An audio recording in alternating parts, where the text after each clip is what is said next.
Hare Krishna. Welcome to another reading in Transcendental Literature. We're continuing Renunciation through Wisdom, spiritual topics of spiritual science. And this section is called The Mind is Purified of Its Attachment to Matter. The last section was called Extinguishing the Flames of Material Existence. Let's see here.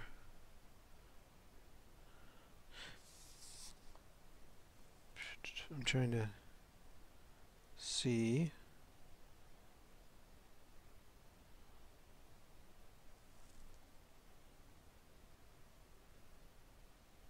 Prabhupada in the last section was talking about impersonalism and making the distinction between the Supreme Lord and the living entity, but also understanding how the Supreme Soul is everywhere, and so in a sense we're all one, but then in a sense we're also different. That's kind of where this left off. And so Prabhupada just kind of continues. He's talking about the Upanishadic aphorism here. So we'll just read it. It's pretty detailed philosophical stuff, but it's pretty good. Well, it's great. Okay, so continuing. The mind is purified of its attachment to matter. To shed more light on the meaning of the Upanishadic aphorism, Sarvam Kalavidam Brahma, we cite a verse from the Vishnu Purana 122.56. Ekadashastitasyagnir Jyotsna Vishtarini Yata Parasya Brahmana Shaktis Tatedam Akilam Jagat. Quote, a fire radiates light all around, although remaining in one spot. Similarly, the Supreme Brahman radiates energy everywhere, which is manifested as the material world. Well, that's pretty clear that the Supreme is localized. Unquote. In their philosophical discussions, the Mayavadis deny the existence of the Supreme Soul's multifarious energies. Such substandard debates are indeed on the kindergarten level. According to Srila Bhaktisiddhanta Sarasvati Thakur, the Mayavadis have a poor fund of knowledge and are thus prevented from understanding that the Supreme Brahman is full with 6 opulences. Mayavadis are also like monists. They think everything is one, and that when you're free from the material nature, then there's no more variety. It's just spiritual energy, and it's just like there's no variety. There's just existing with no variety, and just like sunlight everywhere, but nothing for the sunlight to reflect off of. But the Vedas, just like in this verse we just read, say it's otherwise. They say there's a source, not that there's just light and there's no source of the light. Okay, to save these poor Mayavadi impersonalists from philosophical impoverishment, Lord Krishna has mercifully instructed them in the Bhagavad-Gita 7:19. Bahunam janmanan ante gyanavamam prapadyante vasudevam sarvam iti samahatma sudurlabhaha. Quote, after many births and deaths, one who's actually in knowledge surrenders unto me, knowing me to be the cause of all causes, and all that is. Such a great soul is very rare. Unquote.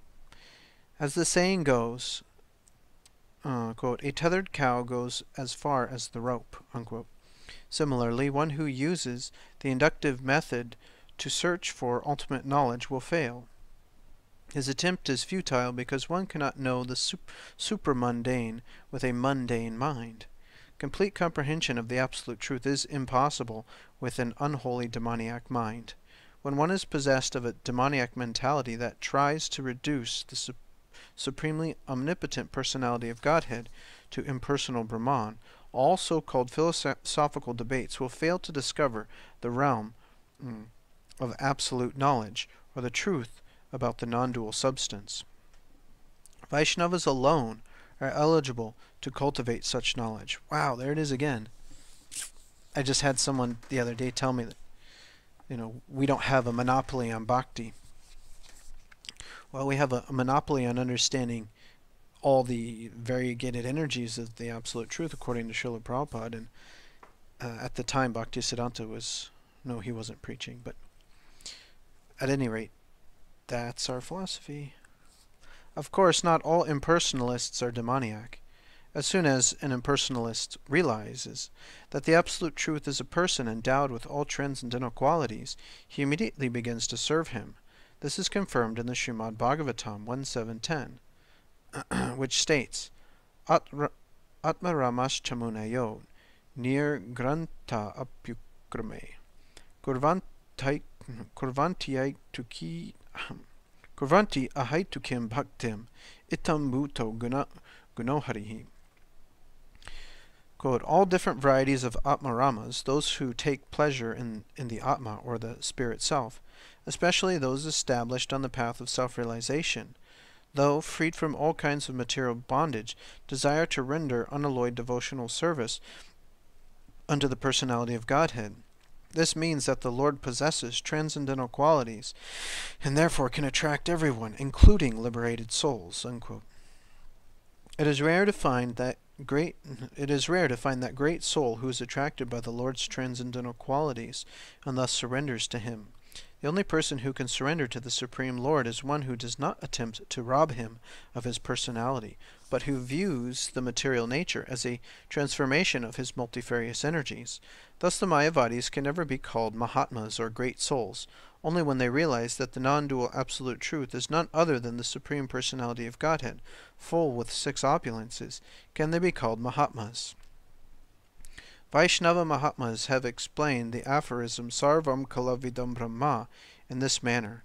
The philosophical school known as Vishishtadvaita propounds the idea that the Supreme Lord eternally exists with his 2 principal potencies, the Chit Shakti, or spiritual potency, and the Achit Shakti, or the material potency.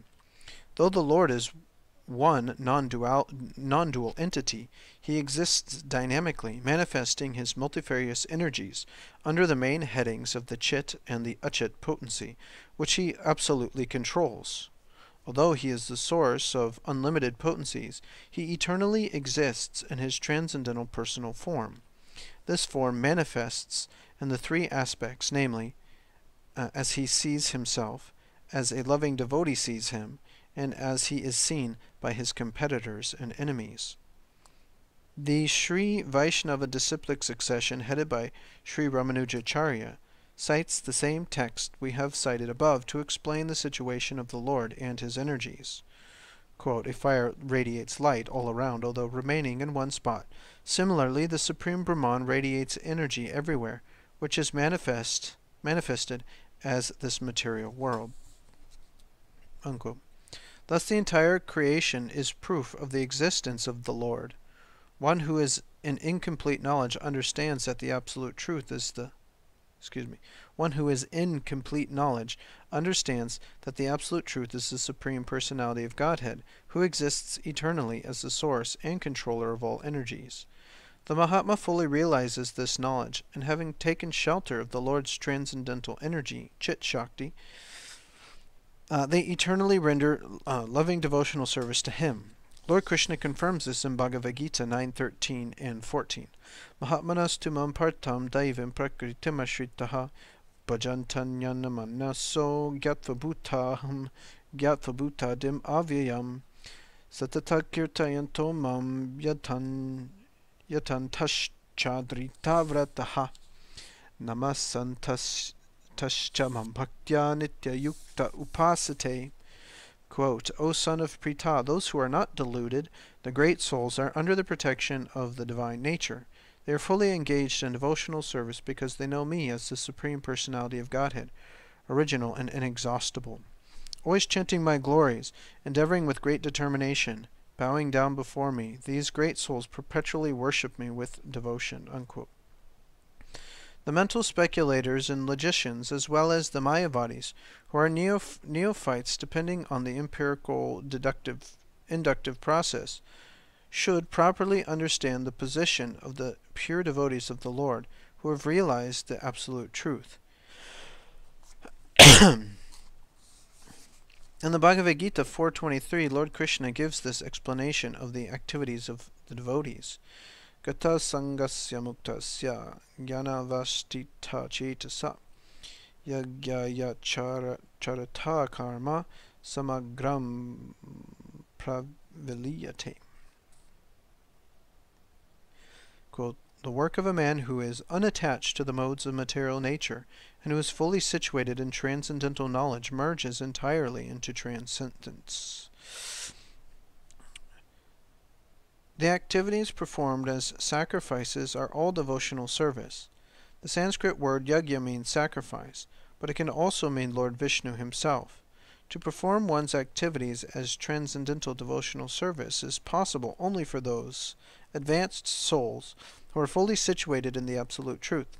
Again, Krishna describes his devotees in Bhagavad-Gita 7.17.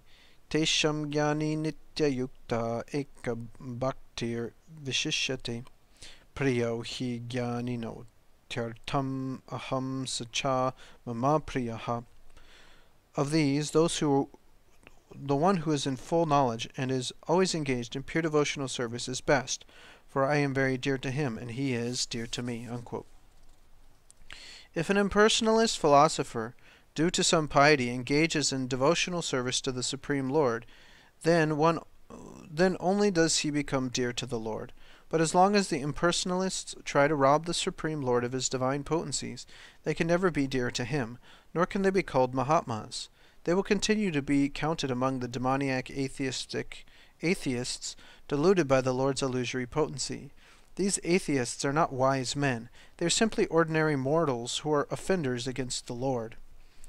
Wherever the word jnana appears in the Vedic literature, it should be understood to mean sambandha jnana, knowledge of the relationship between the Lord and his energies. It does not refer to the impersonalistic concept of the Supreme. After a person understands sambandha jnana, he comes to the stage of abhideya jnana, knowledge of how to act in his relationship with the Supreme Lord. This is devotional service practiced by liberated souls.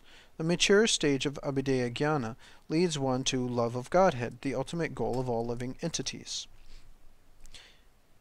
It is the general opinion that among modern-day spiritualists who have tried to know the Supreme through their own punny efforts, Sri Aurobindo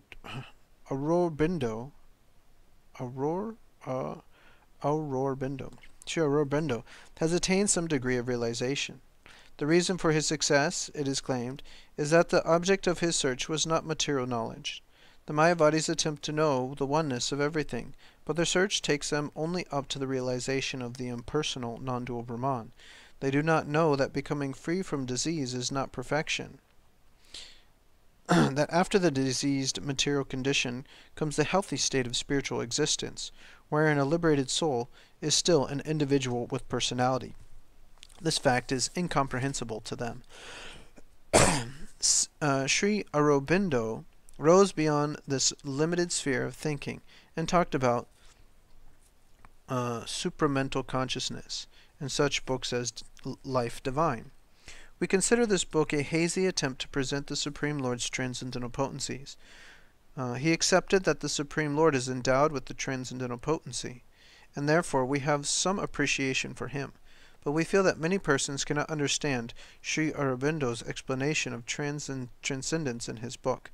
Although he uses fairly simple English, the reader remains puzzled. Those who are acquainted with such Vaishnava philosophies as Vishishtadvaita, Shuddhadvaita, Dvaitadvaita, and finally Lord Chaitanya's Achinta Bheda Bheda Tattva, cannot understand Sri Aurobindo. Those who are learned only in impersonal philosophy, who are searching for the non-dual Brahman, have even less access to Sri Aurobindo's work. Much of Sri Aurobindo's stream of thinking has been borrowed from Vaishnava philosophy. In Light on Yoga and in an essay entitled The Goal, we find the following passages. In Light on Yoga, I think that's Iyengar, because Iyengar's guru was a Vaishnava. So, quote, in order to get dynamic realization, it is not enough to rescue the Purusha from the subjugation of Prakriti. One must transfer the allegiance of the Purusha from the lower Prakriti, with its play of ignorant forces, to the supreme divine Shakti, the mother. Yeah, but I don't know if Iyengar followed his guru very closely philosophically. So Prabhupada says, it is a mistake to identify the mother with the lower Prakriti and its mechanism of forces. Prakriti here is a mechanism only, which has been formed for the evolution of ignorance. As the ignorant mental vital or physical being is not itself the divine, although it comes from the divine, so the mechanism of Prakriti is not the divine mother. No doubt something of her is there in and behind this mechanism, maintaining it for the evolutionary purpose. But she in herself is not the Shakti of avidya, but the divine consciousness, the power, light, and Paraprakriti, to whom we turn for release and divine fulfillment. If the supermind could not give us a greater and more complete truth than any of the lower planes, it would not be worthwhile trying to reach it. Each plane has its own truth. Some of these truths are no longer needed as we rise to higher planes. For example, desire and ego are truths of the mental, vital, and physical plane. As a man on that plane without ego or desire would be a mere automaton. As we rise higher, ego and desire appear no longer as truths. They are falsehoods, disfiguring the true person and the true will. The struggle between the powers of light and the powers of darkness is a truth here, but it becomes less and less of a truth as one rises higher. And in that supermind it has no truth at all. Other truths remain, but change in their character, importance, and place of the whole. This is not Prabhupada speaking, by the way. The contrast between the personal and the impersonal is a truth of the overmind. There is no separate truth of them in the supermind. They are all inseparably one. But one who has not mastered the lower planes cannot reach the supramental truth. The incompetent pride of man's mind makes a sharp distinction and wants to call all else untruth and leap at once to the highest truth, whatever it may be. But that is an ambitious and arrogant error. One has to climb the stairs and rest one's feet firmly on each step in order to reach the summit. Unquote. So Prabhupada now speaks. If one is serious about the real meaning of life, then simple endeavoring to escape the crippling clutches of Maya is not the only undertaking. The ultimate goal is to liberate ourselves from the enthrallment of the illusory energy and become wholly subservient to the transcendental spiritual energy. And the Chaitanya Charitamrita Madhya Lila, chapter 20, 108, 109, 111, 117, and 18, 120, and 122, Lord Chaitanya gives some illuminating advice to Sanatana Goswami. Quote, it is the living entity's constitutional position to be an eternal servant of Krishna, because he is in the marginal energy of Krishna and a manifestation simultaneously one with and different from the Lord, like a molecular particle of sunshine or fire. Lord Krishna naturally has three energetic transformations, and these are known as the spiritual potency, the living entity potency, and the illusory potency. Forgetting Krishna, the living entity has been attracted by the external feature from time immemorial. Therefore, the illusory energy Maya gives him all kinds of misery in his material existence. In the material condition, the living entity is sometimes raised to higher planetary systems in material prosperity, and sometimes drowned in a hellish situation. His state is exactly like that of a criminal whom a king punishes by submerging him in water and raising him again from the water. If the conditioned soul becomes Krishna conscious by the mercy of saintly persons who voluntarily preach scriptural injunctions and help him to become Krishna conscious, the conditioned soul is liberated from the clutches of Maya, who gives him up. The conditioned soul cannot revive his Krishna consciousness by his own effort, but out of the causeless mercy of Lord Krishna, compiled by the Vedic literature and its supplements, the Puranas. But out of causeless mercy, Lord Krishna compiled the Vedic literatures and its supplements in the Puranas. There you go. Unquote. That's the end of that section. So the next section, constitutionally, the jiva is an eternal servant of Krishna. But we could read this. It's 2 pages. Yeah, 2 pages. The profound esoteric conclusions Lord Chaitanya revealed in a few aphorisms of instructions to Sri Sanatana Goswami are only partially discussed in all the works of Sri Aurobindo. In language full of complex syntax and obscure terms, Sri Aurobindo tries to express the knowledge that is easily available through the practice of Vaidhi Bhakti, devotional service, rendered according to regulations given by the authorized spiritual master and the scriptures. Because of his high-flown literary style, and that, like what we read, it was really hard to understand,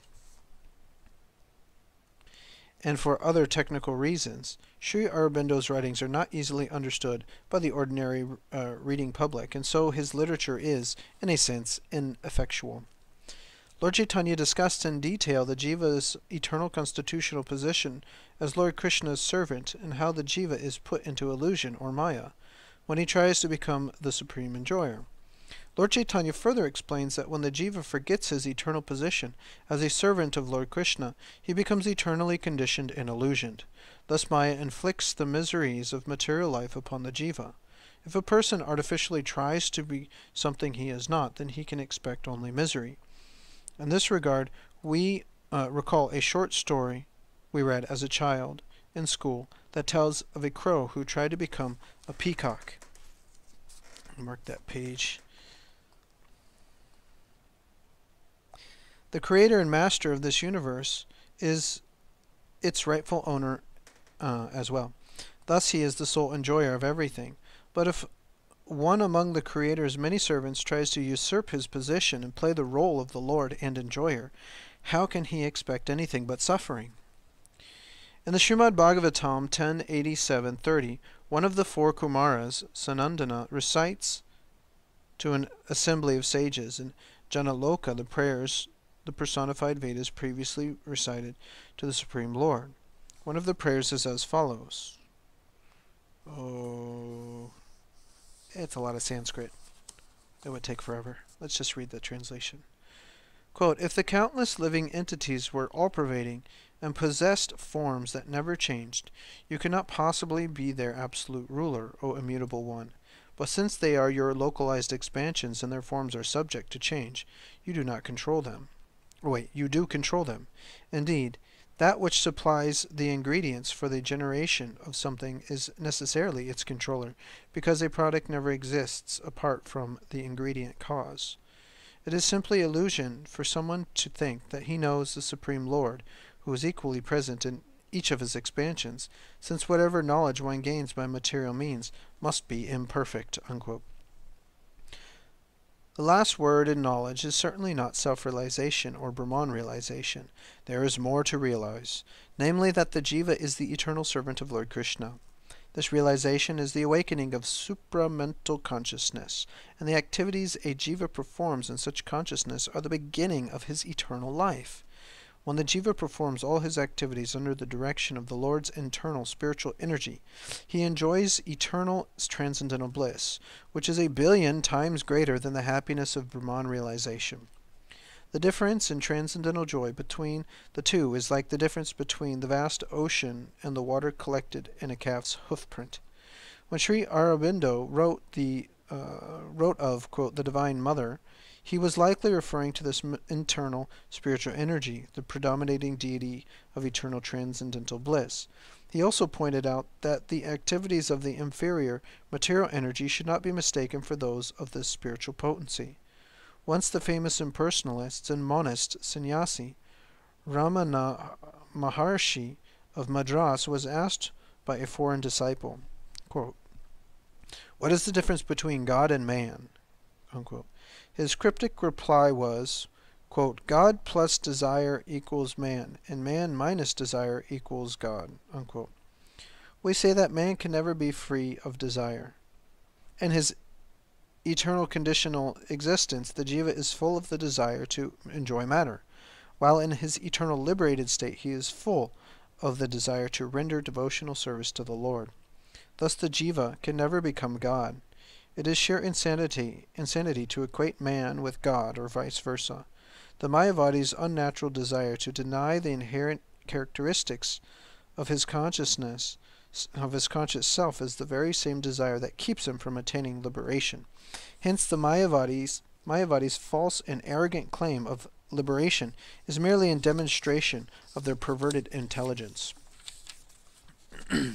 According to the Srimad Bhagavatam, desire can never be nullified.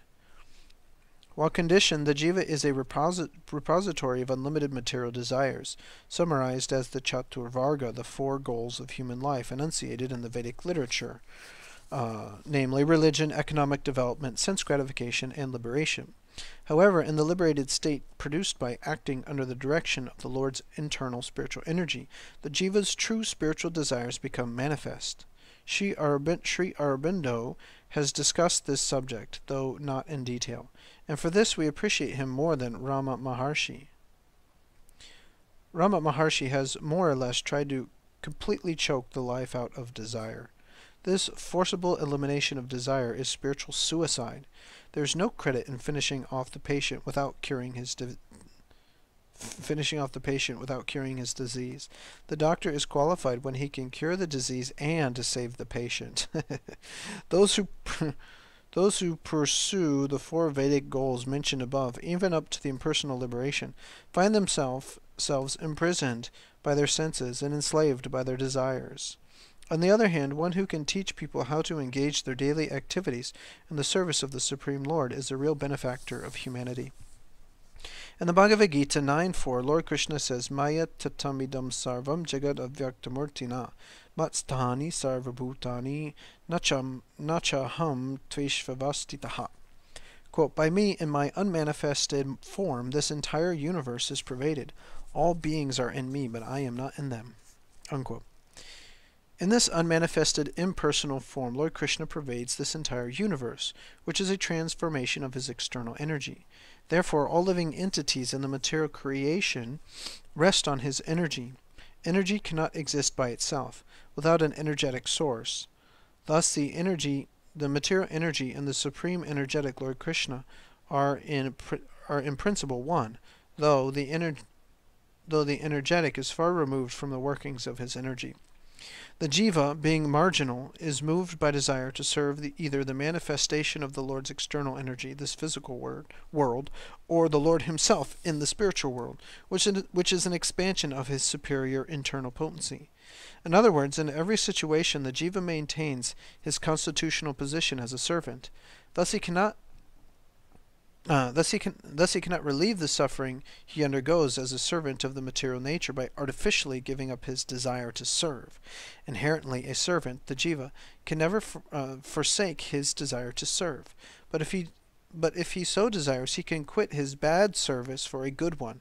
He should abandon his service of the four Vedic goals, including impersonal liberation, which will altogether throttle the life out of his desire to serve, and carefully try to manifest his original spiritual desire to serve the Lord. Sri Aurobindo has mentioned this same point in the passage quoted above. Quote, if the supermind could not give us a greater and more complete truth than any other lower planets, it would not be worthwhile trying to reach. Unquote.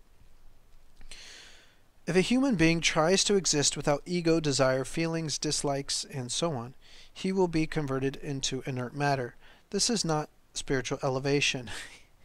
When a person gradually progresses from materialistic perception to spiritual perception, he can clearly understand how trivial are his mundane desires, feelings, dislikes, and so on, which were so long contaminated by ignorance. As this ignorance dissipates, mundane desires become insignificant. Desires remain, but they are no longer mundane. They become transcendental. In that state, one perceives Brahman, the Supersoul, and the Supreme Lord as one. Such higher perceptions are possible only when one's mind and senses are transcendental, a stage impossible to reach in one leap. Those who try the impossible are irrational and over-ambiguous. Everyone has to proceed gradually, placing each step separately before taking the next one. In this way, one will ultimately reach the goal. In his essay entitled Yoga, Sri Aurobindo does not recommend destroying desire, but rather changing its character. It is a perennial truth that the jiva, by nature, an eternal servant of Lord Krishna. The jiva has no other identity, whether he is conditioned or liberated. His position is similar to that of a citizen of a country. He is always subject to the government laws, whether he is in or out of jail. When he is inside the jail, all his activities are painful, but as a freed citizen he feels content in everything he does. It is merely a matter of changing his character. Last paragraph. Similarly, even when the jiva refuses to serve the supreme energetic Sri Krishna and instead serves his illusory energy Maya, he remains a servant of the Lord. But in that condition he is ignorant of the bliss of devotional service to the Lord. Only when the jiva casts away his mundane characteristics can he experience transcendental joy in devotional service. Still, in no situation does the jiva ever give up his inherent nature as Krishna's eternal servant, for he emanates from the Lord's marginal potency. Jai. So I'll stop there. Next section of this chapter is the means to liberation. And it's probably a continuation of the same essay. It's a few pages, and then the last section, the deluded thinkers. That'll be rip roaring. So, thanks for listening. Chant Hare Krishna, be happy. And we'll see you on Monday, hopefully. Hari Bol.